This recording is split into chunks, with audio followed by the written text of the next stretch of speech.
Now listen, the second game, yes. After the first game, it had a hell of a lot to live up to, didn't it, of course? And I think it did. 4-1 to the Russians, and what a start for them. I thought it was a good game. I thought the Czechs played well for 15 minutes. They did. And then suddenly Russia score. But then I just thought that Russia dominated because I think the Czech team is very, very old. And, you know, they didn't have the legs in the team to match that of the Russians. You know, the Russians went 2-0 up after about 24 minutes.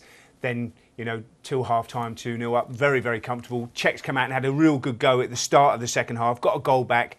And then late on, the Russians just finished them off. And Pavlyuchenko come on and scored a screamer. Supercalifragilistic Roman Pavlyuchenko. Now, listen, that Russian victory, of course, means if they get a win against Poland, which is their next opponent, Tuesday, they will, of course, then, you would imagine, go through, or they would go through.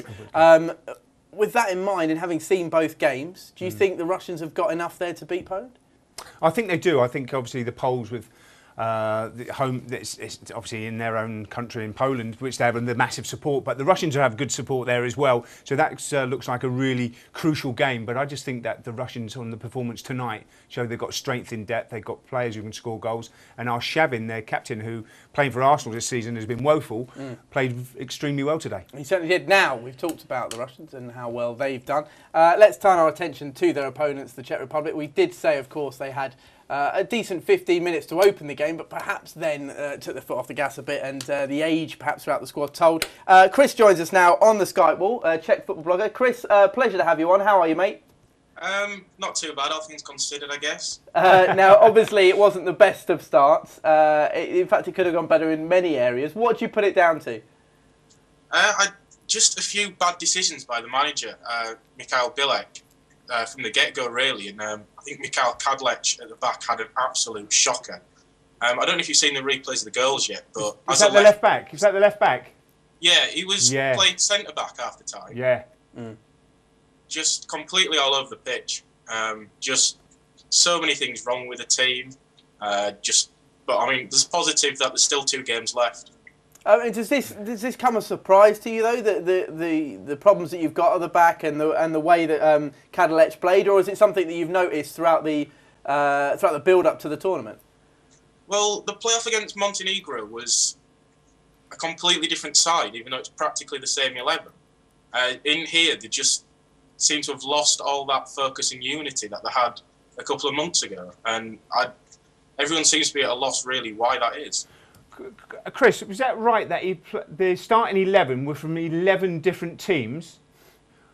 Off the top of my head, I would say that sounds about right. So, yeah, which you know, you look at the Russian team, and that's basically from 2 teams, which they have that understanding. I mean, I don't know if that's a factor, but the thing is now that this is a massive game. The game on Tuesday now against Greece is a massive game. It's a must-win game for you.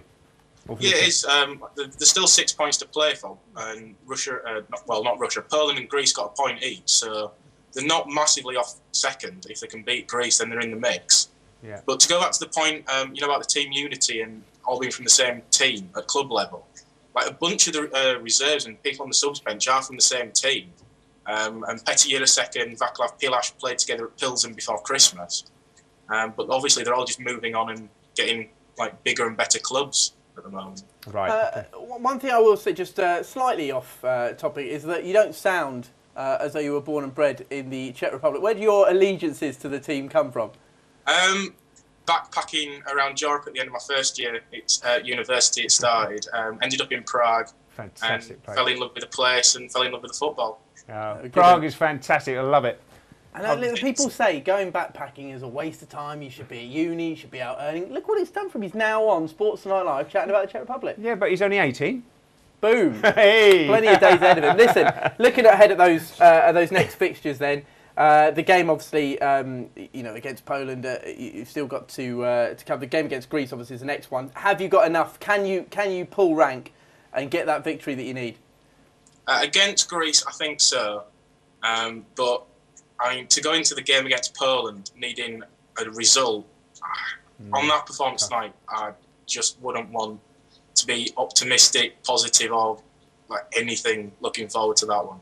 I mean, I was surprised at just how lacklustre they looked. Was it a surprise to you, Nigel? It was, because I thought for the first 15 minutes, until they conceded the first goal, I thought the Czechs had started very, very brightly. It just didn't look like they were going to score. Barros was a lone striker most of the time and couldn't really retain possession at times for them, and there wasn't enough legs from midfield for me in the first half. Came out second half, had a go, got a goal back, then you thought, oh, they can get something out of this, but suddenly got killed off in the last 10 minutes, really. Apart from obviously the household names that perhaps we recognise among among that team, is there anyone else who we should be looking out for that perhaps won't be so well known to fans of maybe the Premier League over here?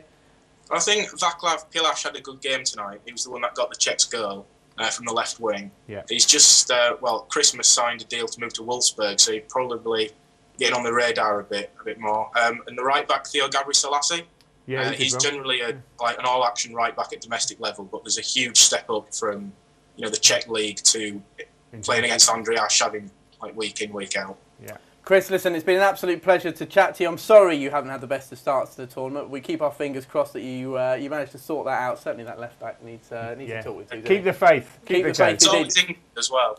Sorry? There's always England.